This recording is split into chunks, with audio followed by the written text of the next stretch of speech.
Good morning student, welcome to Mehta online classes. Previous lectures में अपन ने देखा था कि ट्रांसक्रिप्शन इन प्रोकैरियोट्स में अपन पढ़ रहे थे। ट्रांसक्रिप्शन इन प्रोकैरियोट्स में इनिशिएशन कंप्लीट हो गया था। अपन आज बात करते हैं इलोंगेशन स्टेज की। ठीक है, इनिशिएशन, इलोंगेशन, फिर बाद में आएगा टर्मिनेशन। तो इनिशिएशन के बाद में आएगा अपना नेक्स्ट इलोंगेशन। इलोंगेशन क्या होता है? देखो, अपने रेप्लिकेशन में भी पढ़ा था इलोंगेशन और आज यहाँ पर भी पढ़ रहे हैं इलोंगेशन। तो इलोंगेशन का एक्चुअल में मीन्स क्या होता है? इलोंगेशन का मतलब लंबा, यानी किसी भी चीज़ को पॉलीमराइजेशन करना, यानी वो कंटिन्यू उसका क्या कर रहा है? सिंथेसाइज कर रहा है। ठीक है, तो यहाँ पर देखिए, तो इलोंगेशन की बात करें तो इलोंगेशन में आफ्टर सिंथेसिस ऑफ आरएनए, यानी इलोंगेशन में क्या होगा? After synthesis of RNA, RNA का क्या हो गया? सिंथेसिस हो गया। सिंथेसिस का होने के बाद में more than 10 base pair long the sigma factor is ejected and the enzyme move along 5 prime to 3 prime direction. यानी जब आरएनए पॉलीमरेज है, वो आरएनए पॉलीमरेज 10 से ज़्यादा न्यूक्लियोटाइड का जब क्या हो जाए कर लेता है, सिंथेसिस कर लेता है, और सिंथेसिस करने के बाद में वो क्या होता है? सिग्मा फैक्टर क्या हो जाता है? इजेक्ट हो जाता है और एंजाइम्स मूव करता है किस डायरेक्शन में? 5 प्राइम से 3 डायरेक्शन में, कंटिन्यूसली सिंथेसाइजिंग आरएनए। और कंटिन्यूसली किसका सिंथेसाइज करता रहता है? आरएनए का सिंथेसाइज करता रहता है। Next, the synthesised RNA exit from RNA exit channel. ये भी अपन ने बात कर ली थी कि जहां से आरएनए क्या होता है? एग्जिट होता है, उस चैनल को क्या कहा जाता है? RNA exit channel. 3 prime direction continuously synthesising RNA, और 3 प्राइम पर क्या होता है? कंटिन्यूसली सिंथेसाइज होते रहते हैं आरएनए, क्योंकि 5 प्राइम तो क्या हो गया? आरएनए एग्जिट चैनल से बाहर निकल गया, और 3 प्राइम पर ही क्या होते रहते हैं? आरएनए का सिंथेसाइज होता रहता है। The synthesised RNA exit from RNA exit channel, और सिंथेसाइज जो आरएनए होता है वो आरएनए एग्जिट चैनल से क्या होता है? बाहर होता है। अब देखो, जो इलोंगेशन में है, इलोंगेशन में इतना कुछ नहीं है कि देखो 2 या 3 क्या होते हैं इसके अंदर? फैक्टर्स होते हैं, जैसे नस प्रोटीन होती है, और एक नस प्रोटीन होती है, और एक और चीज होता है इसके अंदर GREB फैक्टर्स। ठीक है, तो 2 तो इसके अंदर फैक्टर्स काम में आते हैं, और 2 ये एक्टिविटी शो करता है, यानी 2 प्रूफ रीडिंग एक्टिविटी शो करता है, हाइड्रोलाइटिक प्रूफ रीडिंग एक्टिविटी और पायरोफॉस्फेट प्रूफ रीडिंग एक्टिविटी। ठीक है, अब यहां पर बात करें तो ये 2 टाइप की क्या करता है? प्रूफ रीडिंग एक्टिविटी शो करता है। कौन? जब इलोंगेशन करता है तो प्रूफ रीडिंग एक्टिविटी क्या होती है कि जब अपन ने डीएनए में बात कर रही थी कि जब गलत न्यूक्लियोटाइड ऐड हो जाए तो वहां पर क्या करता है? उसको सही करता है। लेकिन डीएनए के गलत न्यूक्लियोटाइड कभी भी ऐड नहीं होने चाहिए। डीएनए से क्या बनता है? गलत प्रोटीन बनती है। ठीक है, आरएनए के गलत न्यूक्लियोटाइड ऐड भी हो जाते इतना इफेक्ट नहीं पड़ता, क्योंकि आरएनए से प्रोटीन बनेगी, कुछ प्रोटीन गलत बन जाएंगी, बाद में बहुत सारी एक ही टाइप के जीन से बहुत सारी प्रोटीन्स का क्या होता है? सिंथेसाइज होता है, तो वो नई प्रोटीन बना लेगा। ठीक है, लेकिन डीएनए के अंदर डैमेज हो गया तो वो ज्यादा हार्मफुल होगा। तो प्रूफ रीडिंग क्या होता है कि प्रूफ रीडिंग क्या होगा कि कहीं पर गलत न्यूक्लियोटाइड ऐड कर दिया, उसको क्या कर देगा? वो ठीक कर देगा, रिपेयर कर देगा। तो 2 तरह से रिपेयर कर सकता है, फॉस्फोलाइटिक एडिटिंग अनदर मैकेनिज्म। 2 तरह से क्या होता है?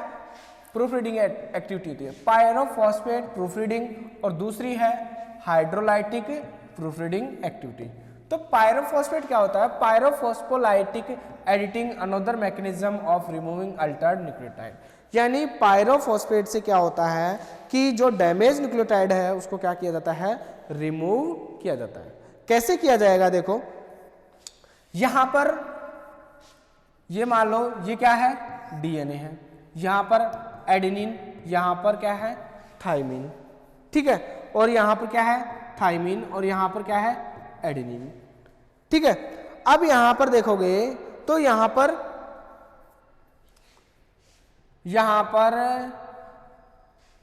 एडेनिन मान लो, यहां पर थाइमिन मान लो।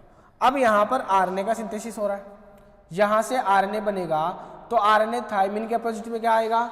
एडेनिन, और एडेनिन बन जाएगा, यहां पर एडेनिन बन गया। आरएनए के सीक्वेंस में। यहाँ पर भी क्या बन गया, एडेनिन बन गया, ठीक है। लेकिन यहाँ पर थाइमिन के जो एडेनिन के सामने यहाँ पर थाइमिन होता है डीएनए के अंदर, ठीक है, और आरएनए के अंदर क्या होता है, यूरेसिल। अब यहाँ पर यूरेसिल जुड़ना चाहिए, लेकिन यहाँ पर यूरेसिल की जगह क्या जुड़ता है, साइटोसिन का न्यूक्लियोटाइड ऐड हो जाता है। जैसे यहाँ पर फॉस्फेट, फॉस्फेट और फॉस्फेट, 3 फॉस्फेट, यहाँ पर ये पेंटो शुगर, ठीक है, और यहाँ पर क्या हो जाता है, साइटोसिन, ठीक है। यानी न्यूक्लियोसाइड ट्राइफॉस्फेट है, nucleoside triphosphate, sorry nucleoside triphosphate है, ठीक है। और न्यूक्लियोसाइड ट्राइफॉस्फेट यहाँ पर क्या हो जाता है, ऐड हो जाता है। यहाँ पर मान लो साइटोसिन क्या हो गया, ऐड हो गया आरएनए के अंदर। ये क्या है, आरएनए। अब यहाँ पर साइटोसिन के ऐड होते ही, यहाँ पर जैसे ही साइटोसिन ऐड होता है, अब यहाँ पर जब साइटोसिन ऐड होगा तो यहाँ पर इसके 2 फॉस्फेट यहाँ से रिलीज होंगे, क्योंकि एक फॉस्फेट ही तो ऐड होता है यहाँ पर ये मान लो ये साइटोसिन यहाँ पर ऐड हो गया। अब ये इसके दोनों पायरोफॉस्फेट है, ये इसके पायरोफॉस्फेट, ये क्या करते हैं, वापस कहाँ पर जाके ऐड हो जाते हैं, यहाँ पर साइटोसिन के पास में जाकर ऐड हो जाते हैं। यहाँ पर देखोगे तो वापस यहाँ पर एडेनिन, यहाँ पर थाइमिन, एडेनिन, थाइमिन, थाइमिन और यहाँ पर एडेनिन, और यहाँ पर क्या हो गया, आरएनए है, यहाँ पर एडेनिन बन गया, यहाँ पर एडेनिन बन गया, यहाँ पर साइटोसिन था, इस साइटोसिन के वापस से जो ये दोनों पायरोफॉस्फेट है, ये कहाँ पर ऐड हो गए, ये इस साइटोसिन के पास ऐड हो गए, और इस साइटोसिन को वापस से यहाँ से क्या कर देते हैं, रिमूव कर देते हैं, और यहाँ से ये क्या हो जाएगा, साइटोसिन जो नाइट्रोजन बेस पेयर है यहाँ पर रिमूव हो जाएगा।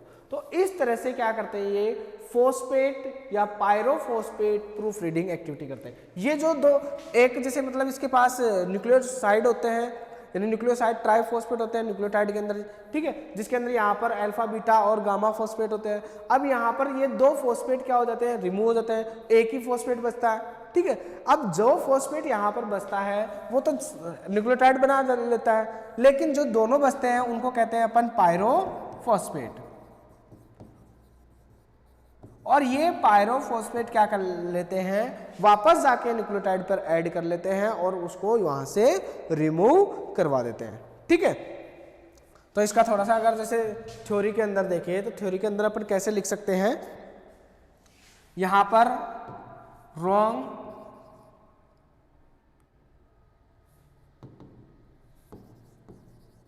रॉन्ग या मिसमैच, रॉन्ग या मिसमैच न्यूक्लियोटाइड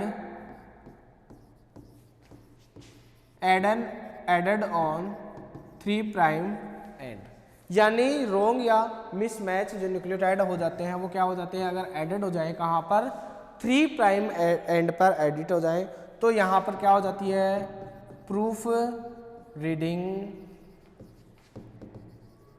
एक्टिविटी ऑन हो जाती है। क्या हो जाती है, प्रूफ रीडिंग एक्टिविटी ऑन हो जाती है, और क्या होता है,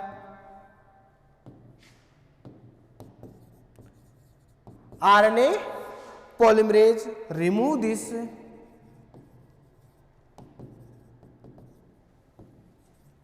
न्यूक्लियोटाइड, आरएनए पॉलीमरेज क्या करता है, रिमूव करता है दिस न्यूक्लियोटाइड या मिसमैच को bye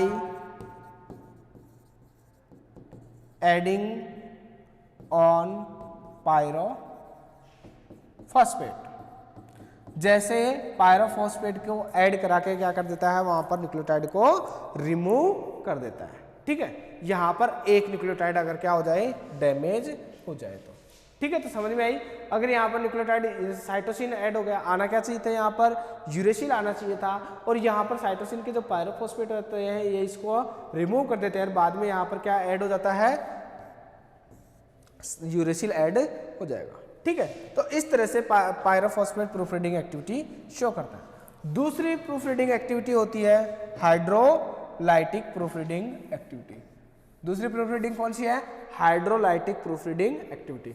The synthesized RNA is proofread by hydrolytic editing. For this, polymerase backtrack by one or more nucleotide and cleave the RNA, moving the error and synthesize the correct one. The grief factor enhance this proofreading process. यानी क्या कहना चाह रहा है, synthesized RNA is proofread by hydrolytic editing. यानी क्या होता है, जो सिंथेसाइज आरएनए होता है उसके अंदर क्या होती है, प्रूफ रीडिंग एडिटिंग होती है, यानी हाइड्रोलाइटिंग एडिटिंग होती है. For this RNA polymerase back track by one और मोर न्यूक्लियोटाइड, यानी पीछे की तरफ आता है और ट्रैक करता है एक से ज़्यादा न्यूक्लियोटाइड अगर डैमेज हो, एंड क्लीव वहाँ से उनको रिमूव करता है.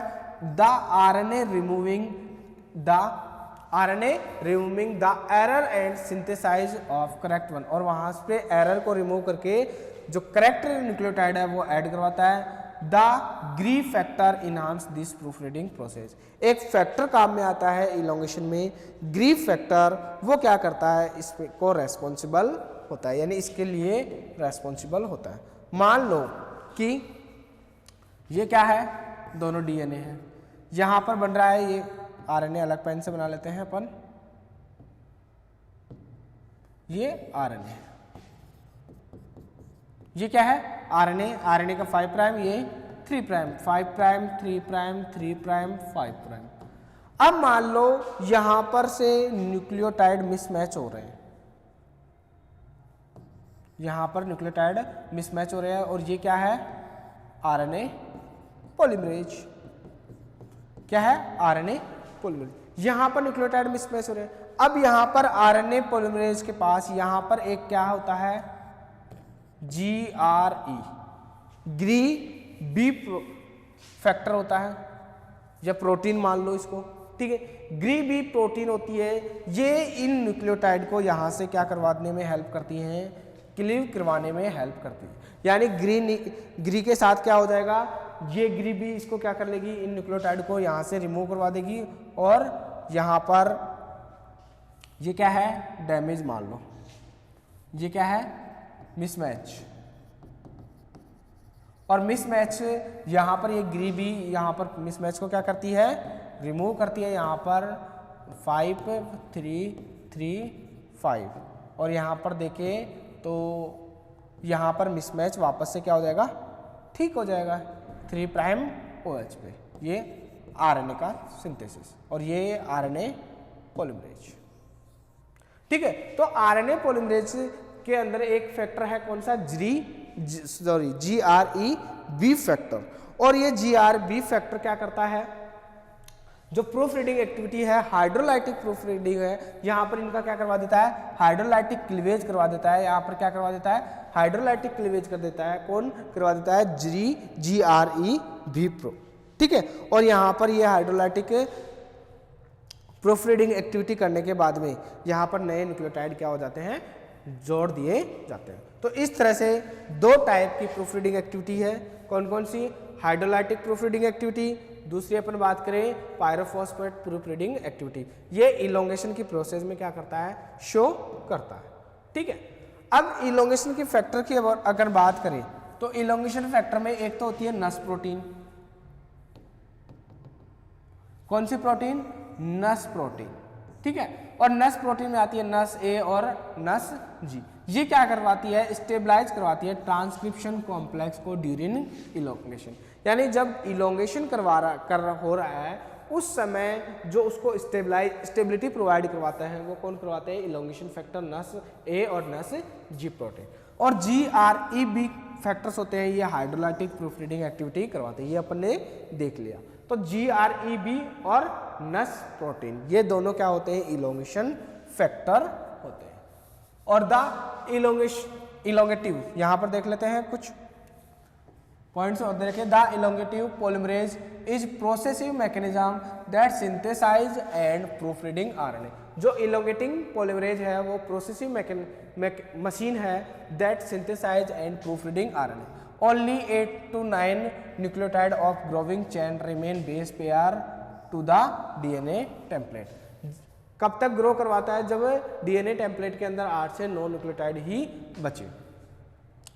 इन pyrophosphate phosphorylatic editing, the enzyme use an active site and catalyze the removal of an incorrect inserted nucleotide by reincorporation of PPI। यानी क्या होता है, जब एक्टिव साइट पर कैटालाइटिक जो इनकरेक्टली जो न्यूक्लियोटाइड ऐड हो जाते हैं तो उनको किसके द्वारा री इनकॉर्पोरेशन, दोबारा से इनकॉर्पोरेशन होता है किसका, पायरोफॉस्फेट का, और लोंगर हैवरिंग और मिसमैच देन मैच, यानी यहाँ से मिसमैच को क्या कर दिया जाता है, रिमूव कर दिया जाता है। और दूसरी एडिटिंग है hydrolytic editing. In hydrolytic editing the polymerase backtracked by one or more nucleotide and cleave the RNA product, removing the error containing sequence stimulated by Greve factor TF second S elongation factor के द्वारा। और नस protein promote करता है elongation and termination को, क्या करता है, प्रोटीन, नस प्रोटीन प्रमोट करता है। ठीक है, लास्ट अपना इस जो ट्रांसक्रिप्शन का जो वो है उसका लास्ट टॉपिक है अपना टर्मिनेशन। लास्ट क्या है, टर्मिनेशन। टर्मिनेशन के बारे में ही पढ़ेंगे आज के लेक्चर में, इसके बाद में अपन नहीं पढ़ेंगे। और लास्ट यही है, कल नए वीडियो में अपन बात करेंगे किसके बारे में, ट्रांसक्रिप्शन इन यूकैरियोट्स के अंदर। अब यहाँ पर देखोगे तो टर्मिनेशन में क्या होता है, दो मैकेनिज्म होती है। There are two mechanisms are termination, यानी मैकेनिज्म्स ऑफ टर्मिनेशन। टर्मिनेशन के लिए दो मैकेनिज्म रेस्पॉन्सिबल होती है, कौन सी, रो डिपेंडेंट मैकेनिज्म और रो इंडिपेंडेंट मैकेनिज्म। एक में तो क्या होता है, जैसे सिग्मा फैक्टर होता है वो इनिशिएशन फैक्टर है, ठीक है, और जो रो फैक्टर होता है वो क्या होता है, टर्मिनेशन फैक्टर है। इसके अंदर क्या होता है, ये टर्मिनेट करवाता है। दूसरे में रो इंडिपेंडेंट फैक्टर होता है, जहां पर रो प्रोटीन की रिक्वायरमेंट नहीं होती है। अब फर्स्ट की बात करें तो यहां पर रो इंडिपेंडेंट फैक्टर है, ठीक है। तो रो इंडिपेंडेंट फैक्टर में क्या होता है, किस तरह से होगा, यहां पर देखो तो ये क्या है, डबल स्ट्रैंड डीएनए, यहां पर ये क्या है, डबल स्ट्रैंड डीएनए, और यहां पर देखोगे तो यहां पर 5 प्राइम से यहां पर 3 प्राइम पॉलीमराइजेशन हो रहा है। यहां पर देखोगे तो यहां पर 5 प्राइम से 3 प्राइम, इस आरएनए, ये है टेम्पलेट डीएनए और ये है आरएनए का सिंथेसाइज। अब आरएनए के सिंथेसाइज में क्या होता है, देखो इसको इस तरह से समझते हैं, ये समझ में इस तरह से आएगा। इसके अंदर देखो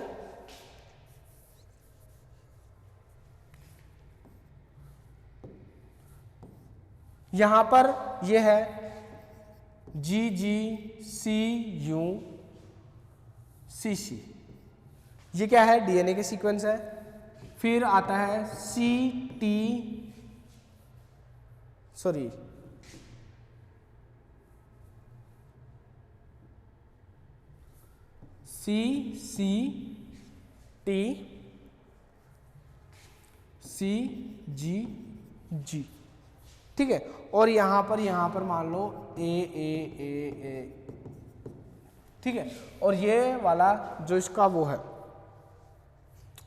5 प्राइम से 3 प्राइम, 3 प्राइम से 5 prime, cytosine cytosine guanine, cytosine guanine guanine, guanine guanine adenine guanine, cytosine cytosine, और यहाँ पर thymine thymine thymine thymine thymine, ठीक है।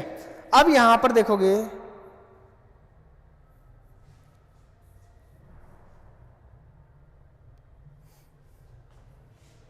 यहां पर देखोगे तो 3 प्राइम है, ये 5 प्राइम है।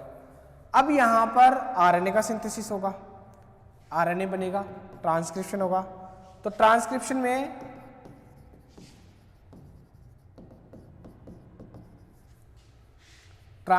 क्या होगा, इसका ट्रांसक्रिप्शन होगा तो ग्वानिन, ट्रांसक्रिप्शन में क्या आएगा 5 प्राइम में, ये कौन सा स्ट्रैंड है, टेम्पलेट, ये कौन सा स्ट्रैंड है, कोडिंग, ठीक है।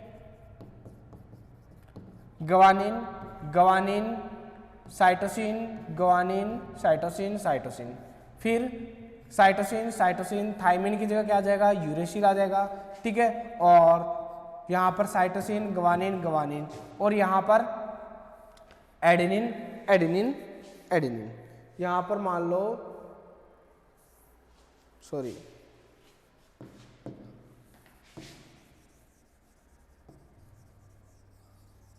यहां पर है एडेनिन,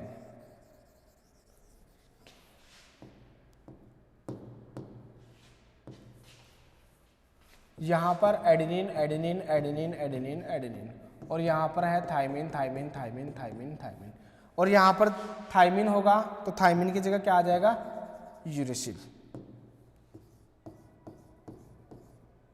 ठीक है, ये अपने पास ट्रांसक्रिप्शन के बाद में ये एमआरएनए बना। अब इस एमआरएनए के अंदर देखोगे तो इसके अंदर ऐसे सीक्वेंस है कि ये आपस में क्या बना लेगा, बॉन्ड बना लेगा। जैसे देखो इसके अंदर क्या होगा, हेयर पिन स्ट्रक्चर का फॉर्मेशन होगा, ये इस तरह से बैंड हो जाएगा। यहाँ पर guanine guanine cytosine guanine cytosine cytosine, यहाँ पर इस तरह से ये स्ट्रक्चर बना लेगा, और यहाँ पर गवानीन के सामने ये स्ट्रक्चर आ जाएगी, साइटोसिन साइटोसिन, गवानीन के बाद में साइटोसिन, यहाँ पर और कुछ आना चाहिए थाइमिन की जगह, यहाँ पर आएगा गवानीन और साइटोसिन गवानीन गवानीन। ठीक है, यहाँ पर इसको भी चेंज करना पड़ेगा अपने को, क्योंकि यहाँ पर guanine guanine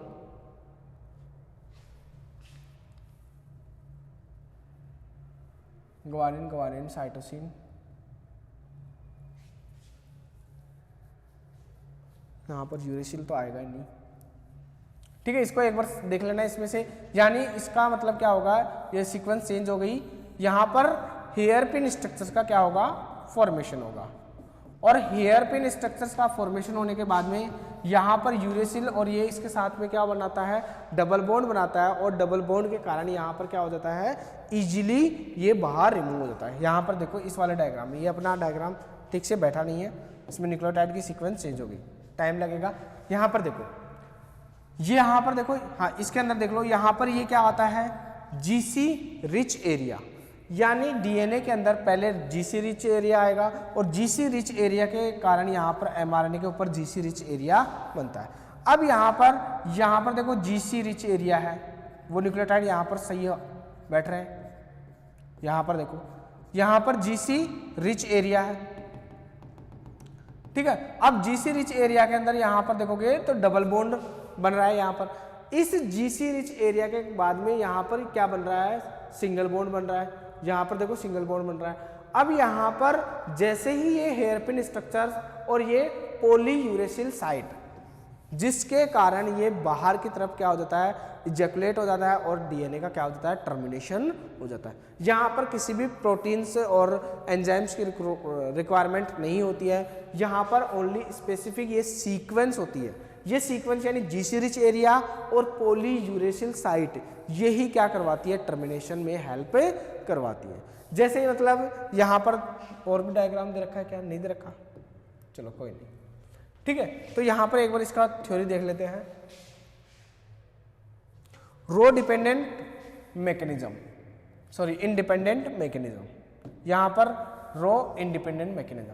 in this mechanism transcription is terminated due to specific sequence in terminator DNA.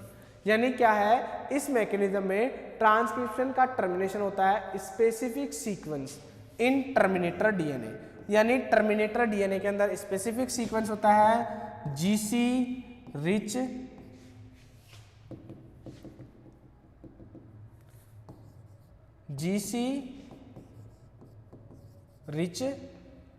और पॉली यूरेसिल, ठीक है, जिसके कारण ये क्या होता है, टर्मिनेटर डीएनए के अंदर स्पेसिफिक सीक्वेंस होता है। The terminator DNA contain inverted repeat. जो टर्मिनेटर डीएनए होता है वो कौन सी रिपीट के द्वारा, इन्वर्टेड रिपीट के द्वारा, which cause complementary pairing as transcription RNA form hairpin structures. जब अपन ने पहले अनयूजुअल स्ट्रक्चर्स डीएनए के स्ट्रक्चर्स के बारे में बात की थी, तो वहां पर हेयर पिन स्ट्रक्चर्स और कुर्सी फॉर्म डीएनए का क्या होता है, फॉर्मेशन होता है। जब सिंगल स्ट्रैंड का क्या होता है, हेयर जो इन्वर्टेड रिपीट आपस में क्या हो जाती है, बाइंड हो जाती है, तो वहां पर बनता है हेयर पिन स्ट्रक्चर। तो यहाँ पर क्या होता है, एक दूसरे के कॉम्प्लीमेंट्री होते हैं, यानी इन्वर्टेड रिपीट होते हैं। अब डीएनए के अंदर इन्वर्टेड रिपीट था, तभी तो क्या हुआ, आरएनए के अंदर इन्वर्टेड रिपीट हुआ, और आरएनए के अंदर इन्वर्टेड रिपीट होने के बाद में ही क्या हुआ, हेयरपिन स्ट्रक्चर्स का क्या हो गया, आरएनए के अंदर हेयरपिन स्ट्रक्चर्स का फॉर्मेशन हुआ। This inverted repeat is followed by larger number of thymine, यानी जो इन्वर्टेड रिपीट होता है उसके पास थाइमिन क्या होता है, बहुत नंबर में होता है thymine base pair on template DNA, template DNA के अंदर। The uracil appear in RNA, और आरएनए के अंदर यूरेसिल क्या होता है, पाया जाता है। The load of hairpin structure is not tolerated by a U base pair, यानी जो हेयरपिन स्ट्रक्चर्स होती है वो नॉट टॉलरेट होती है एडेनिन यूरेसिल बेस पेयर के कारण। So the RNA get separate from RNA DNA heteroduplex से सेपरेट हो जाता है। यानी ये क्या कहना चाह रहा है कि डीएनए का जो टेम्पलेट होता है, देखो यहाँ पर ये डीएनए का क्या है, टेम्पलेट है। इस टेम्पलेट में यहाँ पर टेम्पलेट स्टैंड पे देखो तो यहाँ पर टेम्पलेट स्टैंड पे क्या है, थाइमिन है। यहाँ पर क्या है, टेम्पलेट स्टैंड पे थाइमिन है। और यहाँ पर देखोगे तो 5 प्राइम से क्या हुआ था, यहाँ पर 5 प्राइम 3 प्राइम, यहाँ से 5 प्राइम से पॉलीमराइजेशन हो रहा है, ये आरएनए की एग्जिट चैनल से है, ये एमआरएनए का सिंथेसिस हुआ है। अब टेम्पलेट पे कौन सा रिपीट था, इन्वर्टेड रिपीट था, और इन्वर्टेड रिपीट भी कौन सा, ग्वानिन साइटोसिन का इन्वर्टेड रिपीट था। यानी ये जो डीएनए था पहले, जो इस डीएनए का क्या हुआ है, ट्रांसक्रिप्शन हुआ है, इसके पास में क्या था, यहाँ पर इन्वर्टेड रिपीट था। और इस इन्वर्टेड रिपीट के कारण, अब इन्वर्टेड रिपीट से एमआरएनए का सिंथेसिस हो गया, और इन्वर्टेड रिपीट के जस्ट बाद में ही थाइमिन आता है बहुत ज़्यादा। किसके पास में, टेम्पलेट स्टैंड के पास में थाइमिन होता है। अब थाइमिन होता है तो जो कोडिंग सीक्वेंस होता है किसका होता है, ऊपर वाले का, तो यहाँ पर क्या बनेगा, एडेनिन, ठीक है। और एडेनिन के चक्कर जगह यहाँ पर क्या बनता है, यूरेसिल बनता है, और एडेनिन के साथ में क्या जुड़ेगा, यूरेसिल जुड़ेगा। अब जो जीसी सीक्वेंस होती है ये क्या नहीं कर पाती है, इस यूरेसिल को टॉलरेंट नहीं कर पाती है, और यहाँ से क्या हो जाता है, बाहर की तरफ क्या हो जाता है, इजैकुलेट हो जाता है। ये जो आरएनए है वो बाहर की तरफ आता है, और यहाँ पर क्या हो जाता है, उसका टर्मिनेशन हो जाता है। नेक्स्ट है रो डिपेंडेंट। इसके अंदर क्या होती है, स्पेसिफिक रो प्रोटीन्स होती है, और वो क्या करती हैं, इसको ट्रांसक्रिप्शन के जो टर्मिनेशन है उसमें हेल्प करती है। In this mechanism transcription is terminated by rho protein. Specific क्या है, प्रोटीन है, कौन सी, rho protein. It is ring shaped single strand binding ATPase protein. यह क्या है, रिंग शेप्ड की स्ट्रक्चर है, ठीक है, और क्या है, एटीपेज प्रोटीन है। The rho protein bind the single stranded RNA as it exit from polymerase enzyme. यानी कहाँ पर बाइंड होती है, this rho protein bind the single stranded RNA, RNA पे बाइंड होती है, एट इट एग्जिट से from polymerase enzyme complex and hydrolyse the RNA from enzyme complex. ये एग्जिट चैनल से ट्रेवल करके पॉलीमरेज तक जाती है। The rho protein does not bind to the RNA which protein is being translated. यानी क्या होती है, जो रो प्रोटीन होती है वो बाइंड नहीं रहती है आरएनए के साथ जब प्रोटीन का क्या कर रहा हो, वो सिंथेसिस कर रहा हो। Rather it is bind RNA after translation. और ये क्या हो जाती है, आरएनए के जब ट्रांसलेशन होगा तो ये रिमूव हो जाती है। इन bacterial transcription and translation occur stimulously, so the raw protein bind the RNA after translation has completed but transcription is still on। यानी क्या होता है, जो बैक्टीरिया होता है उसमें transcription, bacterial transcription and transcription occur stimulously, so raw protein bind the RNA after translation has completed but the transcription situation is on। यहाँ पर देखोगे इसमें बता रखा है किस तरह से रो प्रोटीन के द्वारा क्या होता है, टर्मिनेशन होता है। यहाँ पर देखें तो सबसे पहले ये साइट होती है, यहाँ पर रट साइट होती है, ठीक है, ये इलोंगेशन कॉम्प्लेक्स है। यहाँ पर ये क्या हो रहा है, आरएनए पॉलीमरेज है, ठीक है। यहाँ पर हेयरपिन स्ट्रक्चर्स का क्या हो गया, फॉर्मेशन हो गया, ठीक है। अब यहाँ पर जहाँ पर ये रो प्रोटीन अटैच होती है उस साइट को कहते हैं RUT साइट, ठीक है, जहां से ये RNA है और ये है रो प्रोटीन।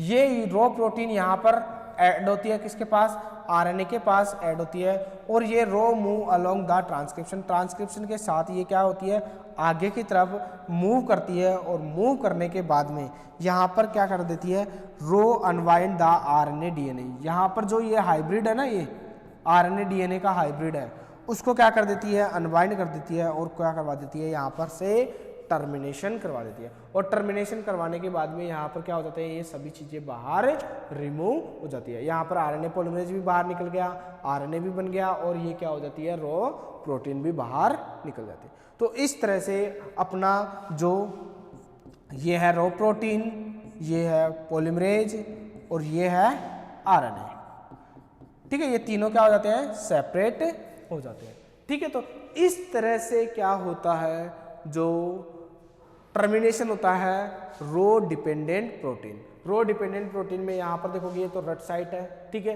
ये RNA पॉलीमरेज जब यहाँ पर रो अटैच होती है तो अटैच होती है कहाँ पर, अटैच्ड ऑन RNA, कहाँ पर, RNA के ऊपर अटैच्ड होती है, ठीक है। और अटैच होने के बाद में यहाँ पर ये किसके साथ, RNA के साथ मूव करती है, और यहाँ पर आगे जाकर हाइड्रोलाइसिस कर देती है, किसके, RNA DNA हाइब्रिड के क्या कर देती है, हाइड्रोलाइसिस कर देती है, और यहाँ से क्या हो जाती है, सभी चीज़ें बाहर निकल जाती है। और इसी के साथ जो अपना ट्रांसक्रिप्शन है किसके अंदर, प्रोकैरियोट्स के अंदर, वो क्या होता है, कंप्लीट होता है। इस वीडियो में अपन ने देखा कि किस तरह से इलोंगेशन होता है, किस तरह से टर्मिनेशन होता है। एक बार देख लो, इलोंगेशन एंड टर्मिनेशन में, इलोंगेशन की बात करें तो इलोंगेशन में क्या होता है, इलोंगेशन में क्या होगा कि सबसे पहले इलोंगेशन की बात करें, ठीक है, तो इनिशिएशन की बात करें तो इनिशिएशन में सबसे पहले क्या बनता है, यहाँ पर एक स्लाइड थी, उसे स्लाइड में देखते हैं।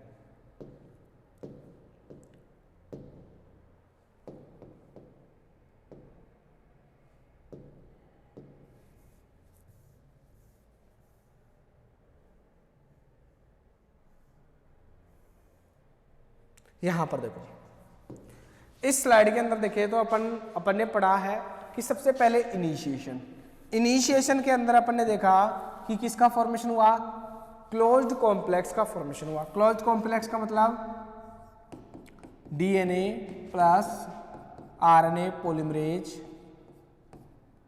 RNA polymerase plus sigma factor, ये तीनों चीजें ऐड हो जाती है तो क्या बना लेते हैं, क्लोज कॉम्प्लेक्स का फॉर्मेशन।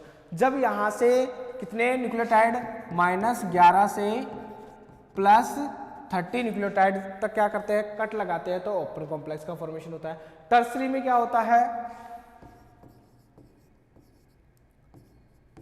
एब्रोटिव इनिशिएशन होता है, यानी ये डिपेंड करता है कि रो कब तक जुड़ा रहेगा, कब तक जुड़ा नहीं रहेगा। अगर रो सिग्मा फैक्टर है, सिग्मा फैक्टर 10 न्यूक्लियोटाइड तक का अगर सिंथेसाइज हो जाता है और 10 से ज़्यादा तक का सिंथेसाइज हो जाता है तो ये क्या हो जाता है, वहाँ से रिमूव हो जाता है। अगर 10 न्यूक्लियोटाइड से कम का ही सिंथेसाइज हुआ हो और यहाँ पर वो बैठा रहता है, ठीक है, तो ये क्या कहलाता है, अबॉर्टिव इनिशिएशन कहलाता है। इलोंगेशन की बात करें तो RNA पॉलीमरेज का मेन रोल है, ये क्या करता है, 5 to 3 डायरेक्शन में बढ़ता रहता है, वो 3 से 5 डायरेक्शन टेम्पलेट पे बढ़ता रहता है, और क्या करता रहता है, पॉलीमराइजेशन करता रहता है और RNA का सिंथेसाइज करता रहता है। इसके अंदर 2 प्रूफरीडिंग एक्टिविटी होती है, पायरोफॉस्फेट प्रूफरीडिंग एक्टिविटी और हाइड्रोलाइटिक प्रूफरीडिंग एक्टिविटी।